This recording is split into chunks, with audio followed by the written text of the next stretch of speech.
Guntur CPI AITUC రాష్ట్ర నాయకులు అమరజీవి comrade జీవి కృష్ణారావు 8వ వర్ధంతి సభ స్థానిక ఏటుకూరు రోడ్డులోని రేగుల రాఘవయ్య భవన్ వద్ద ముఠా ఫెడరేషన్ రాష్ట్ర అధ్యక్షులు చల్ల చినాంజనేయులు అధ్యక్షతన జరిగింది. ముందుగా జీవి కృష్ణారావు విగ్రహానికి పూలమాలలు వేసి ఘనంగా నివాళులు అర్పించారు. సిపిఐ పతాకాన్ని జంగాల అజయ్ కుమార్, ఏఐటియుసి పతాకాన్ని రావులపల్లి రవీంద్రనాథ్ ఆవిష్కరించారు. ఆంధ్రప్రదేశ్ నాట్య మండలి కళాకారులు అభ్యుదయ గేయాలు ఆలపించారు. ఈ సభా కార్యక్రమానికి ముఖ్య అతిథిగా ఏఐటియుసి రాష్ట్ర అధ్యక్షులు రావులపల్లి రవీంద్రనాథ్, సిపిఐ రాష్ట్ర కార్యవర్గ సభ్యులు జంగాల అజయ్ కుమార్, హమాలి ముఠా ఫెడరేషన్ రాష్ట్ర ప్రధాన కార్యదర్శి ఎస్ వెంకట సుబ్బయ్య పాల్గొని ప్రసంగించారు. ఈ సభా కార్యక్రమంలో జీవి కృష్ణారావు మెమోరియల్ ట్రస్ట్ వారు, సిపిఐ రాష్ట్ర సీనియర్ నాయకులు, మున్సిపల్ ఫెడరేషన్ ఏఐటియుసి రాష్ట్ర నాయకులు కామ్రేడ్ నెక్కింటి సుబ్బారావుకి జీవి కృష్ణారావు మెమోరియల్ ట్రస్ట్ వారు అవార్డులు ప్రదానం చేశారు. అనంతరం పలువురు జీవి కృష్ణారావు విగ్రహానికి పూలమాలలు వేసి నివాళులర్పించారు. ఏ లక్ష్యాలు మిగించిపోయాడో ఆ లక్ష్య సాధన కోసం పునరంకితం కావడానికి ఈ వర్ధంతి సభలు మనం నిర్వహించుకుంటూ ఉంటాం. ఎందుకంటే ప్రజలకి మతి మరుపు కొంచెం ఎక్కువ. అందువల్ల ప్రతి సందర్భంలో మనం మన లక్ష్యాలు గుర్తు చేసుకోవాల్సినటువంటి బాధ్యత మన పైన ఉన్నది. ఆ లక్ష్యాలు గుర్తు చేసుకునేదానికి ఇది ఒక అవకాశం, ఒక సందర్భం. మరి అందువల్ల ప్రతి వర్ధంతి రోజున మనం వాటిని గుర్తు చేసుకోవాల్సినటువంటి అవసరం ఉన్నది. జీవి కృష్ణారావు గారి గురించి ఇక్కడ కూర్చున్న వాళ్ళందరికీ కూడా చాలా బాగా సుపరిచితులు. ఇంకా తరం మారలేదు, కొత్త తరాలు వస్తే వాళ్ళ విషయాలు మనం చెప్పలేము. కానీ మీరందరూ కూడా ఇక్కడ ఉన్నటువంటి పెద్దలందరూ కూడా జీవి కృష్ణారావు గారి ద్వారా ఎంతో కొంత ప్రయోజనాలు పొందినటువంటి వారు.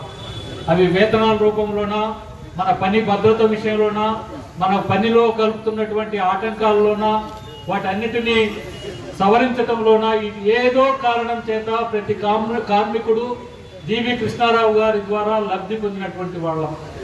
భారత కమ్యూనిస్టు పార్టీ బిడ్డలుగా, ఏఐటిసి నాయకులుగా మేము గర్వించదగినటువంటిది ఏమంటే, ఆయన నిస్వార్థంగా తన జీవితాంతం దాదాపు చనిపోయేంత వరకు కూడా వయస్సు మీరినప్పటికీ, కొంచెం అనారోగ్య సమస్యలు చివరి దశలో వచ్చినప్పటికీ, అంతిమ శ్వాస విడిచేంత వరకు అందరి పేర్లు చెప్పలేము, కానీ మధ్య మధ్యలో గ్యాపులు వస్తుంటాయి. కానీ జీవి కృష్ణారావు గారి అంతిమ శ్వాస విడిచేంత వరకు కూడా కమ్యూనిస్టు పార్టీ అభివృద్ధి కోసం, ముఠా కార్మిక సంఘాల అభ్యున్నతి కోసం, ఏఐటిసి నిర్మాణం కోసం పాటుపడినటువంటి మహా వ్యక్తి కామ్రేడ్ జీవి కృష్ణారావు గారు. ఆయన కేవలం గుంటూరుకే పరిమితం కాలేదు. ఉమ్మడి రాష్ట్రంలో అనేక కార్మిక సంఘాలు నిర్మాణం చేయటమే కాకుండా ఇక్కడ ఏ స్ఫూర్తితోటి కార్మిక వర్గాన్ని ఐక్యంగా ఉంచి వాళ్ళ ఈ సమస్యలన్నీ కూడా పరిష్కారం చేస్తూ ఉన్నారో, అదే స్ఫూర్తితో ఈ రాష్ట్రంలో ఉన్నటువంటి అనేక రంగాలు, అనేక సంఘాలని నిర్మాణం చేయటంలో, ఉద్యమాలు నడపటంలో, కార్మిక వర్గాన్ని ఐకమత్యతో ముందుకు తీసుకెళ్లడంలో, చైతన్యం కల్పించడంలో అన్ని విధాలా ఏ కోణం నుంచి చూసినా కూడా అన్ని కోణాల్లో కూడా ఆయన అగ్రభాగాన్ని నిలబడి మరి రాష్ట్ర వ్యాప్తంగా కూడా ప్రధానంగా అనార్గనైజ్ సెక్టర్లో పనిచేస్తున్నటువంటి కార్మిక వర్గం పైన ఆయన దృష్టి మళ్లించారు. ఎందుకంటే అనార్గనైజ్ సెక్టర్ తోడుగా ఉండి హై స్కూల్ అభివృద్ధిలో ఆయన కీలకమైనటువంటి భూమికని పోషించడం అనేది జరిగింది. ఈ దశలో సంగ్రగుంటలో పోటీ చేయాల్సి వచ్చింది. పోటీ చేయాలంటే ఎవరనుకున్నప్పుడు కామ్రేడ్ కృష్ణారావు గారు అయితే సరిపోతుందని చెప్పారు.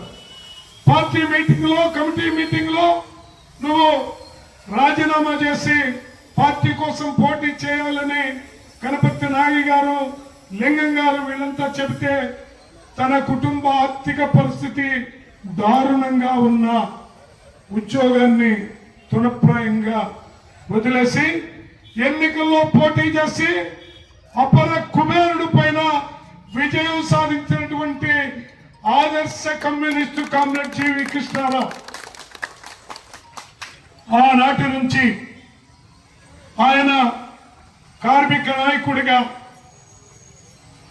All India council, trade union కౌన్సిల్లో సభ్యుడిగా, ఆల్ ఇండియా కార్యవర్గ సభ్యుడిగా, భవన నిర్మాణ కార్మిక సంఘ నిర్మాతగా, అలాగే ముఠా కార్మిక సంఘానికి ప్రధానమైనటువంటి అధ్యక్షులుగా, వ్యవస్థాపక నిర్మాతగా, దాంతోపాటు ఈ నగరంలో ఇల్లు లేని పేదల కోసం భూ పోరాటాలు నిర్వహించి ఈ నగరంలో కమ్రేడ్ జీవి కృష్ణారావు గారి నాయకత్వంలో ఏర్పడిన ఇల్లే అత్యధికమని చెప్పుకోవడానికి కమ్యూనిస్టులంగా మనం గర్వపడాలి.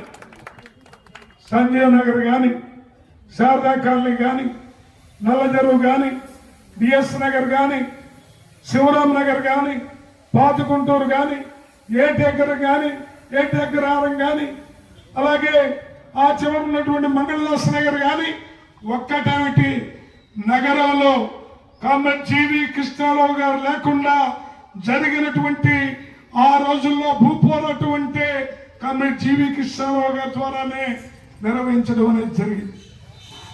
పోరాటానికి మారు పేరుగా, సైద్ధాంతికతకి అర్థంలాగా ఉన్నటువంటి కామ్రేడ్ జీవి కృష్ణారావు గారు